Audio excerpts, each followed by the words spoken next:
संध्या अपने गरीब परिवार के साथ रहा करती थी। उसका पति माधव जमींदार के यहाँ खेती का काम किया करता। संध्या के 2 बच्चे थे, अर्जुन और आरती। अर्जुन और आरती स्कूल से वापस आते हैं तो संध्या से कहते हैं, आपको पता है माँ, आज टीचर ने हमें बहुत डांटा और क्लास में बैठने भी नहीं दिया। क्यों? आखिर ऐसी भी क्या बात हो गई जो तुम्हारी टीचर ने तुम्हें क्लास में नहीं बैठने दिया? माँ, टीचर बोल रही थी कि हमारे कपड़े गंदे हैं और हमारे पास किताबें भी पूरी नहीं है, इसलिए उन्होंने हमें क्लास में नहीं बैठने दिया। मैं तुम्हें सरकारी स्कूल में पढ़ा रही हूँ ताकि कम से कम खर्च हो और तुम्हारी पढ़ाई पर किसी भी तरह का नुकसान न हो। भले ही तुम्हारे कपड़े गंदे हैं तो क्या हुआ? सिर्फ किसी के घर की मजबूरी का फायदा उठाकर उनके बच्चों को ऐसे परेशान करना कहाँ से सही है? माँ, स्कूल के अंदर सब लोग एक जैसे कपड़े क्यों पहनकर आते हैं? अगर हम लोग अपने घर के कपड़े पहनकर चले जाएंगे तो क्या होगा?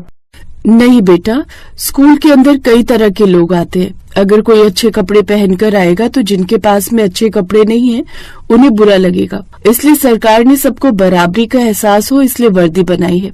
लेकिन इसका मतलब ये तो नहीं कि अगर वर्दी गंदी और पुरानी है और किसी गरीब के पास पैसा नहीं है तो उसके बच्चों को परेशान किया जाए। मैं आज ही तुम्हारे पिताजी से बोलकर तुम्हें नई वर्दी दिलवा दूंगी। ये बात सुनकर अर्जुन और आरती दोनों ही बहुत ज्यादा खुश हो जाते हैं। उनकी माँ ने मछली भात बनाया हुआ था जिसे खाकर वो अपना पेट भरते हैं। शाम को जैसे ही माधव घर आता है तो उसका चेहरा बहुत उतरा हुआ था। वो संध्या के हाथ में पैसे रखते हुए कहता है, ये लो संध्या, पैसे और इससे कुछ दिनों का घर का राशन भरवा लो। किराए के लिए भी मैं किसी से उधार मांगने की कोशिश करता हूँ। कैसी बातें कर रहे हैं आप? उधार क्यों मांगेंगे? जमींदार ने आपके पूरे पैसे नहीं दिए हैं क्या? जमींदार ने मुझे कल से काम पर आने की मना कर दी है और उन्होंने मेरा हिसाब कर दिया है। उनको खेती में थोड़ा घाटा हुआ इसलिए उन्होंने मेरे भी पैसे काट लिए। अगर उन्हें खेती में घाटा हुआ तो फिर उसमें आपके पैसे काटने का क्या मतलब बनता था? आप तो बस वहाँ काम करते हैं ना। उन लोगों का कहना है कि अगर खेती मैं करता हूँ तो घाटा भी मेरी वजह से हुआ है। ऐसे ही 1 हफ्ता बीत जाता है लेकिन माधव को कहीं काम नहीं मिलता और कुछ दिनों बाद मकान मालिक आकर किराया ना मिलने पर उन्हें घर से निकाल देता है। अगर किराया नहीं तो मकान नहीं, चुपचाप अभी कभी इस घर को खाली कर दो। मेरे पास यहाँ मुफ्त की जगह नहीं है तुम लोगों को रखने के लिए, समझे? अब माधव संध्या अपने दोनों बच्चों अर्जुन और आरती के साथ धूप में सड़कों पर भटक रहे थे। माँ, मेरे पैरों में दर्द हो रहा है, हमें और कितना चलना पड़ेगा और बहुत प्यास भी लगी है। हाँ माँ, मैं भी बहुत थक गई हूँ, अब मुझसे और चला नहीं जा रहा। दोनों ही मासूम बच्चे परेशान हो जाते हैं। तभी संध्या को गांव की एक नदी की याद आती है और दोनों ही बच्चों को लेकर वहाँ पानी पीने के लिए जाते हैं। जैसे ही दोनों बच्चे वहाँ पानी पीने लगते हैं तभी वहाँ आरती मछलियों को देखकर डर जाती है। माँ देखो, इस पानी में मछली है, ये मुझे काट लेगी। संध्या ने ये बात सुनकर उदासी में भी हंसते हुए कहा, अरे पगली, मछलियाँ काटती नहीं, तू बिल्कुल भी चिंता मत कर। गांव की वो नदी बहुत ही गहराई में थी इसलिए ज्यादातर लोगों को उस नदी के बारे में पता ही नहीं था। अब संध्या के दिमाग में एक तरकीब आती है और वो अपने पति से कहती है, जब तक हमारे पास कोई और कमाने का साधन नहीं होता तब तक क्यों ना हम यहीं पर अपना घर डाल ले और यहीं पर मछली की खेती कर लें। कैसी बात कर रही हो तुम? लगता है परेशानी में तुम ढंग से कुछ सोच नहीं पा रही हो। मछली की खेती नहीं होती है। ये बात आपको पता है, मुझे पता है, लेकिन सब लोगों को नहीं पता। अगर हमने सब लोगों को ये बता दिया कि हमें एक नदी के बारे में पता है जहाँ पर बहुत सारी मछली हैं, तो हर कोई यहाँ आकर मछलियाँ बेचने का काम शुरू करने लगेगा। हम किसी को भी ये नहीं बताएंगे कि हम इस नदी से मछलियाँ निकाल कर बेच रहे हैं, ताकि ये मछली ज्यादा समय तक चल भी जाए और हमारा गुजारा भी हो जाए। माधव को भी ये बात ठीक लगती है, जिसके बाद वो कुछ लकड़ियों का इंतजाम करता है और वो लोग नदी के किनारे ही अपनी एक छोटी सी झोपड़ी डाल लेते हैं। अब संध्या अपने बच्चों के साथ मिलकर मछली पकड़ा करती और माधव उन्हें ले जाकर गांव के बाजार में बेचा करता। अरे भाई माधव, तुम्हारा खेती से अच्छा काम तो ये चल रहा है। वैसे जरा बताओगे, इतनी बढ़िया मछलियाँ तुम ला कहाँ से रहे हो? बस भाई साहब, आप ये समझ लीजिए कि मैं मछलियों की खेती करके लाया हूँ, इसीलिए सारी मछलियाँ बहुत ही स्वस्थ और ताजी हैं। आप मछलियाँ खरीदिए, मछली में कोई कमी नहीं निकलेगी। वो मछलियाँ सच में बहुत अच्छी थी, क्योंकि वो मीठे पानी की मछलियाँ जो थी। अब वो खुशी खुशी ऐसे ही मछली की खेती करते हुए, यानी कि मछलियों को पकड़कर बेचते हुए अपना गुजारा कर रहे थे। जब ये बात जमींदार को पता चलती है तो उसे शक हो जाता है और वो कहता है, जरूर कुछ न कुछ झोल है। मुझे आज माधव का पीछा करके ये पता करना ही होगा कि ये मछली की खेती कर कैसे रहा है, जबकि मछली की खेती तो होती ही नहीं है। अब जमींदार माधव का पीछा करता है और उसके बाद वो उनकी झोपड़ी की खिड़की से संध्या और माधव को बात करते हुए सुन लेता है। अच्छा हुआ जी जो आपने गांव में सभी लोगों को झूठ बोल दिया कि हम लोग मछली की खेती करते हैं अपने घर के बाहर। वो सब तो बोलना ही था ताकि सब लोगों को लगे कि हम इस नदी में मछलियां पकड़कर उन्हें बेचते हैं, जबकि उन्हें नहीं पता कि इस नदी की मछलियां तो दूषित हैं, जिन्हें खाकर कुछ दिनों में सब लोग बीमार पड़ जाएंगे और उसके बाद जो भी हमारा मुकाबला करके मछलियां बेचने की कोशिश करेगा उसका काम चलेगा ही नहीं। हमने जानबूझकर नदी के किनारे अपनी झोपड़ी डाली है ताकि सब लोग नदी में मछली पकड़ने आए, लेकिन उनका काम न चले। ये तो अच्छा हुआ जब हमारे मकान मालिक ने हमें निकाला तो मेरे दूर के गांव के भाई ने हमें मछलियां भिजवा दी जो हमने इस बड़े से ड्रम में भर कर रखी हैं। वो हमें हर हफ्ते मछलियां भिजवा देता है और हम बेच देते हैं।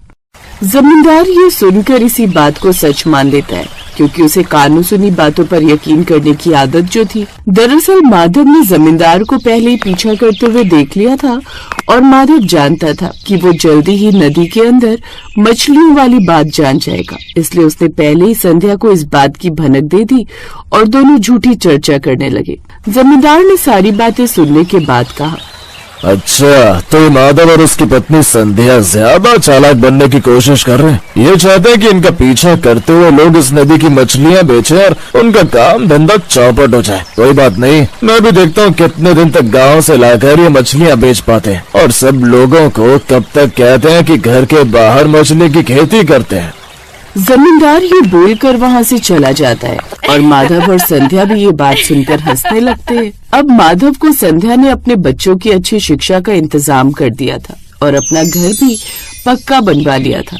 वो लोग ज्यादा दिनों तक गांव वालों से बात छुपा नहीं पाते कि नदी के अंदर मछलियां हैं, लेकिन अब तक माधव और संध्या के पास इतना पैसा जमा हो गया था कि वो अपना एक नया रोजगार डाल सकते थे और वो खुशी खुशी रहने लगते हैं। ममता की शादी एक ऐसे गांव में हुई जहां गांव के बीचों बीच एक बहुत ही गंदा तालाब था। जैसे ही वो ब्याह कर अपने ससुराल पहुंची वैसे ही घर के बाहर ही उसे उल्टी आनी शुरू हो गई। अरे अरे क्या हुआ बहू, तबीयत खराब हो गई क्या? सासू माँ यहाँ बहुत बदबू आ रही है। राकेश की माँ उन दोनों का गृह प्रवेश कराकर अंदर ले आई। बहू तुम आराम कर लो, रसोई की रस्म बाद में कर लेंगे। जी सासू माँ। ममता को उसकी सास कमरे में लेकर चली गई। राकेश अभी तक सिर्फ अपनी माँ के साथ रहता था। ममता के आ जाने से घर में 3 लोग हो गए थे। ममता गांव के किसी साधारण से किसान की बेटी थी और राकेश मेहनत मजदूरी करके घर चलाता था। धीरे धीरे रात हो गई। बहू रात हो गई है, आज तुम्हारी पहली रसोई की रस्म है, जो भी तुम्हें बनाना हो बना लो। मैंने तो सोचा ही नहीं था कि आप जैसी अच्छी सास भी हो सकती हैं इस दुनिया में। मेरी माँ सिर्फ माँ है इसीलिए अच्छी है। जिस दिन ये सास बनने की कोशिश करेंगे उस दिन बुरी बन जाएंगी। मुझे सास बनना ही नहीं है, माँ ही रहने दो। ममता जैसे ही रसोई घर में गई खिड़की से वो गंदा तालाब दिखाई देने लगा। छी छी छी छी छी छी, ये गांव वाले अपने ही तालाब को कितना गंदा रखते हैं। ऐसा करती हूँ खिड़की बंद कर देती हूँ, वरना इतनी बदबू में मैं खाना नहीं बना पाऊंगी। ममता ने खिड़की बंद की और खाना बनाया। सब एक साथ बैठकर खाना खाने लगे। खाना तुमने बहुत स्वादिष्ट बनाया है बहू। इतने में बाहर से कुछ लोगों की आवाजें आने लगी। तालाब तू एक नंबर का नल्ला आदमी है, ये तालाब तूने ही गंदा किया है। नल्ला होगा तेरा आदमी, वही पीकर चला आता है और तालाब में उल्टी किया करता है। मुझे तो लगता है ये सारा तालाब तेरे आदमी ने भरा है। सासू माँ लगता है गांव वाले लड़ रहे हैं, चलो देखते हैं क्या बात है। ये उनका रोज का काम है ममता, खाना ऐसे बीच में छोड़कर नहीं जाना चाहिए। पहले खाना खा लेते हैं फिर चलते हैं। इनकी लड़ाई अभी 2 घंटे चलेगी। उन दिनों ने खाना खाया फिर बाहर निकले। सारे गांव वाले इतनी रात में तालाब के किनारे खड़े होकर लड़ रहे थे। तभी राकेश बोला, अरे क्यों इतनी रात में लड़ रहे हो आप लोग? तभी उनमें से एक आदमी ने पत्थर उठाया और तालाब में जोर से फेंका, जिससे तालाब का सारा कीचड़ राकेश की माँ के चेहरे पर गिरा। ये क्या बदतमीजी है चाचा, कीचड़ मेरी माँ के मुंह पर गिरा है। अब तुम इतनी रात को क्यों लड़ने लगे राकेश? तुम भी दिन में आकर लड़ना इस बात के लिए? जैसे ही अंधेरा होता है सारे गांव वाले दिन भर का कचरा इस तालाब में फेंकने लगते हैं, तो लड़ने से क्या हो जाएगा? हम सबने मिलकर इस तालाब को गंदा किया, तो कल हम सभी मिलकर इसे साफ करेंगे। बताइए, देंगे आप लोग मेरा साथ? हम लोग तुम्हारी तरह फ्री नहीं बैठे रहते राकेश, हम लोग काम धंधे वाले लोग हैं। तुम्हें तो जब मजदूरी का काम मिल जाता है कर लेते हो, वरना महीनों घर पर पड़े रहते हो। आप लोग कुछ ज्यादा ही बोल रहे हो। सासू माँ, राकेश जी, इन लोगों से बहस करके कोई फायदा नहीं, चलिए अंदर चलते हैं। ममता अपनी सास और पति को लेकर अंदर आ गई। उसकी सास ने अपना मुंह धोया और तीनों सो गए। अगले दिन राकेश चाय नाश्ता करके मेहनत मजदूरी करने चला गया। शाम को उनके घर कुछ औरतें आईं। तुम्हारे यहाँ कुछ हरी सब्जी होगी क्या? बहू देखो, कोई सब्जी बची है क्या? सासू माँ, सिर्फ थोड़े से आलू बचे लेकर आती हूँ। ममता आलू लेकर आई और उन्हें दे दिए। तभी उसकी सास ने पूछा, आज पहली बार मैंने किसी को सब्जी मांगते हुए देखा, क्या हुआ आज सब्जी वाला नहीं आया?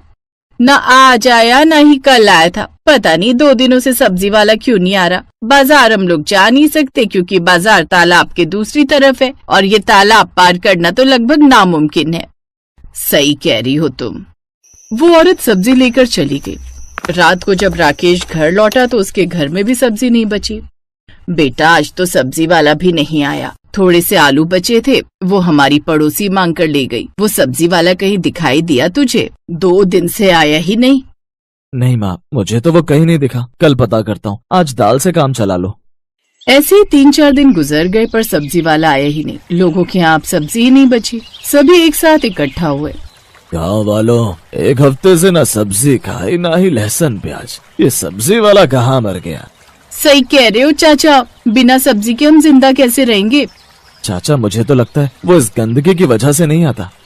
राकेश ने इतना बोला ही था कि तभी सब्जी वाला गोलू अपना ठेला लेकर पहुंच गया। आ गया, सब्जी वाला आ गया, ताजी हरी हरी सब्जी ले लो।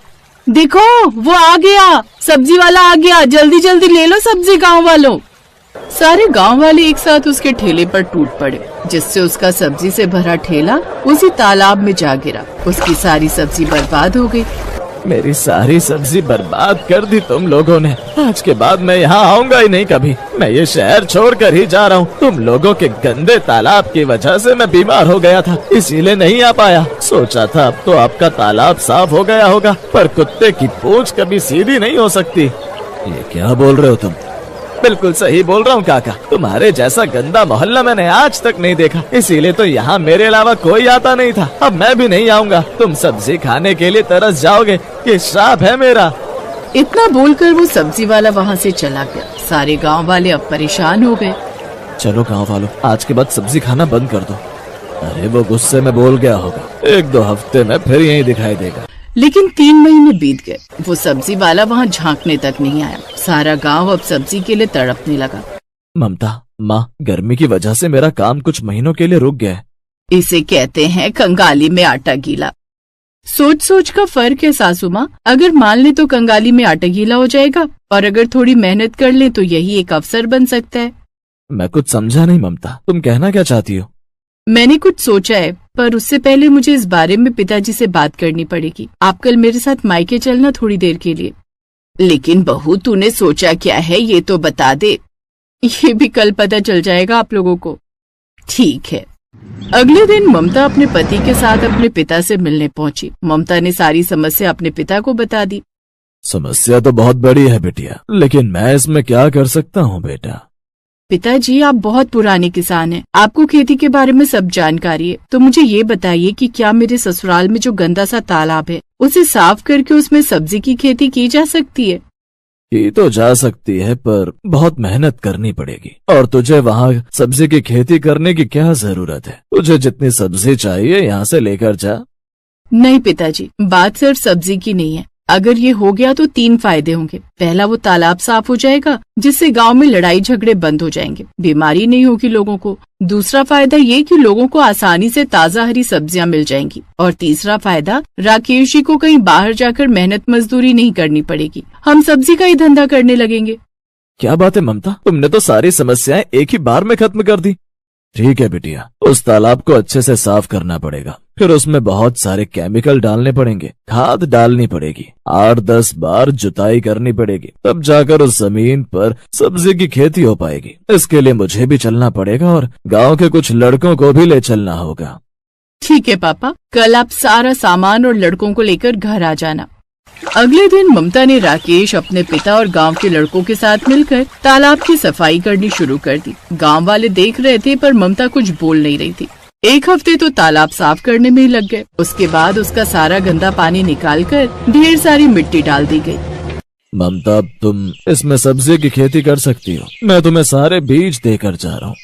उसके पिता सारी सब्जियों के बीज देकर चले गए। उसके बाद ममता ने बीज बो दिए और कुछ महीनों बाद ही ढेर सारी हरी भरी सब्जियां उगाई। गांव वाले खुश हो गए। हमें लग ही नहीं रहा कि हमारा गांव है, काश हम सब ने मिलकर पहले ये काम कर लिया होता। कोई बात नहीं काकी, हमने अब सब्जियों का व्यापार शुरू कर दिया है। अब जितनी चाहे सब्जी 24 घंटे मिलेंगी, वो भी बिल्कुल ताजी।